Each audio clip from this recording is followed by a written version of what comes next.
नमस्कार, सत श्रीकाल, आदाब, केम छो, जय हिंद, जय भारत। मेरा नाम है आशु।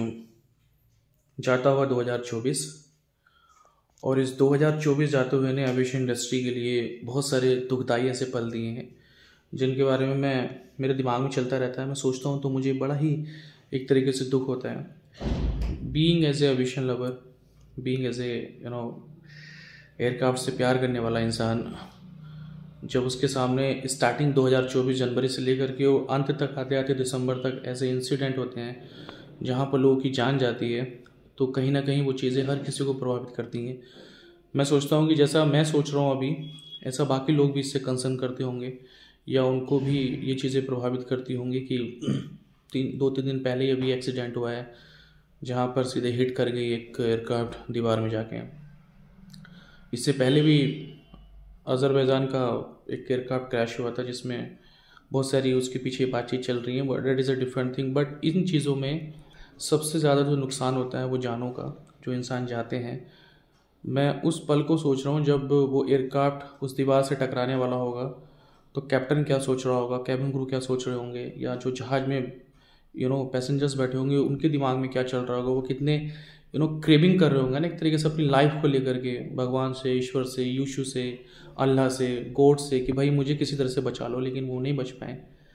पर लाइफ यही है और इतनी सी कहानी है बस सबकी कि एक पल का भी हमें पता नहीं होता है। वो कहाँ ये सोच के बैठे होंगे, कोई कहीं जा रहा होगा, कोई कहीं जा रहा होगा, कोई अपनी फैमिली से मिलने जा रहा होगा, और वो सब विदिन मिनट उनकी ज़िंदगी तबाह हो गई, बर्बाद हो गई, पूरे के पूरे परिवार बर्बाद हो गए।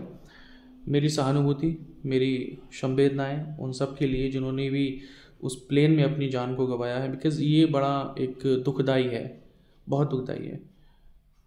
प्लेन में बैठे बैठे सीट पर इस तरीके से हिट होना और जा कर के एक तरीके से जल जाना, उसी आग में राख बन जाना, इससे ख़राब कुछ नहीं हो सकता है। मैं तो सोच के मैं सिरहन पैदा हो जाती है मेरी बॉडी में कि यार किस तरीके से चीज़ें डील करी होंगी उन लोगों ने।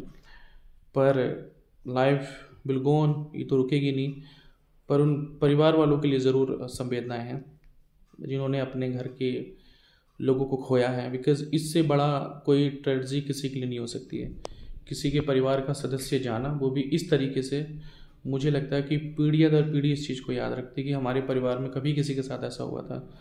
तो मैं ईश्वर से प्रार्थना करूँगा कि ऐसी चीज़ें किसी के साथ ना हो भविष्य में, क्योंकि मैं खुद एविएशन से जुड़ा हुआ हूँ, मैं खुद एयरपोर्ट पे काम करता हूँ।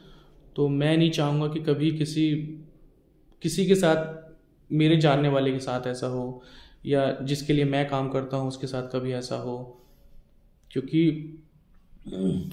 चीज़ों का हमें पता नहीं होता है कब किसके साथ क्या हो जाए। पर मेरी प्रार्थना ये है कि भगवान ऐसा दिन कभी ना दिखाए, स्पेशली मेरी ज़िंदगी में, या जो लोग मेरे साथ काम करते हैं, जिनको मैं जानता हूँ पर्सनली, क्योंकि मैं जानता हूँ कि हम सबके दिमाग में कहीं ना कहीं इन एक्सीडेंट को लेकर के जितनी भी चीज़ें होती हैं, साइकोलॉजिकली कहीं ना कहीं हमारे दिमाग में रहती हैं चीज़ें कि यार ये चीज़ गलत हुई है, ये चीज़ नहीं होनी चाहिए थी, लेकिन हम कंट्रोल नहीं कर सकते हैं। हम क्या ही कर सकते हैं? किसी को सामने कोई चीज़ अगर इतना बड़ा जहाज आकर के कहीं लग रहा है, nobody can control it. But प्रार्थनाएं, दुआ और ईश्वर से हाथ जोड़ के विनती है कि प्लीज़ ऐसा दिन कोई मत दिखाना कि इन सब चीज़ों का हमारे में से किसी को सामना करना पड़े, बिकॉज़ तोड़ देने वाली चीज़ें हैं ये। बंदा इस चीज़ से उठ ही नहीं पाता है कभी, क्योंकि अगर ये चीज़ें किसी परिवार के साथ हुई हैं तो वो पूरा परिवार ही जिसका जाता है ना, उसी को पता होता है कि किसी के जाने का क्या दुख होता है।